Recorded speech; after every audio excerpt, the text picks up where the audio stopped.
રાજસ્થાનના જયપુરમાં આજથી 3 દિવસીય ડીજી અને આઈજી કક્ષાના પોલીસ અધિકારીની કોન્ફરન્સ. પ્રધાનમંત્રી નરેન્દ્ર મોદી અને ગૃહમંત્રી અમિત શાહ રહેશે ઉપસ્થિત. સાયબર ક્રાઇમ પોલીસિંગમાં ટેકનોલોજી, કાઉન્ટર ટેરરિઝમ પડકારો, આંતરિક સુરક્ષાના મુદ્દાઓ અંગે થશે ચર્ચા.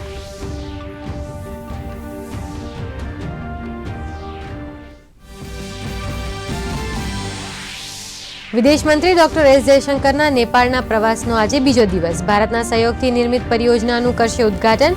ભૂકંપગ્રસ્ત વિસ્તારોના પુનઃનિર્માણ માટે ભારતે જાહેર કરી ₹100 કરોડની સહાય.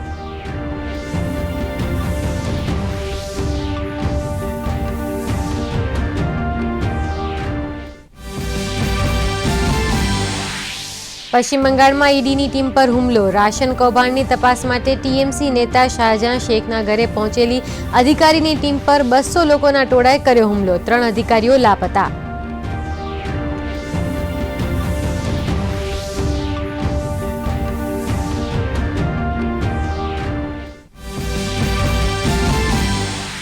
સાત જાન્યુઆરી યોજાનારી સામાન્ય ચૂંટણી પહેલા બાંગ્લાદેશમાં વિપક્ષે આપ્યું હડતાળનું એલાન. ચૂંટણીના બહિષ્કાર અંગે સત્તા પક્ષ અને વિપક્ષ વચ્ચે તકરાર. તો બાંગ્લાદેશના પીએમ શેખ હસીનાના નેતૃત્વમાં નહીં યોજાય નિષ્પક્ષ ચૂંટણીનો વિપક્ષે લગાવ્યો આરોપ.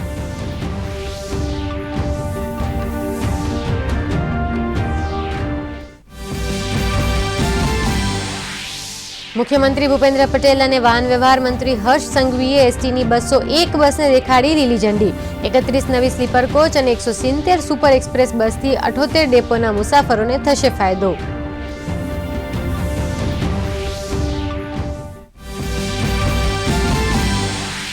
આવતા સપ્તાહે 3 દિવસ કમોસમી વરસાદની આગાહી. 8, 9 અને 10 જાન્યુઆરીએ સૌરાષ્ટ્ર અને દક્ષિણ ગુજરાતમાં પડી શકે છે માવઠું. રાજ્યના મોટાભાગના શહેરોમાં ઠંડીનો પારો 15 ડિગ્રી નીચે. નલિયા અને દીવમાં 9 ડિગ્રી લઘુત્તમ તાપમાન.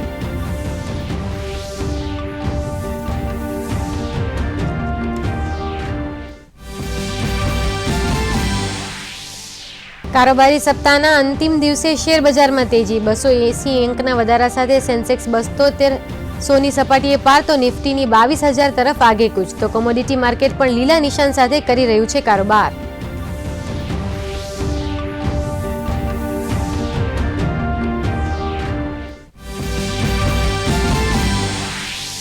ભારત અને ઓસ્ટ્રેલિયા મહિલા ક્રિકેટ ટીમ વચ્ચે 3 T20 મેચની સિરીઝનો આજે પહેલો મુકાબલો. વન ડે સિરીઝમાં મળેલી હારનો બદલો લેવાના ઇરાદા સાથે મેદાનમાં ઉતરશે ભારતીય મહિલા ટીમ.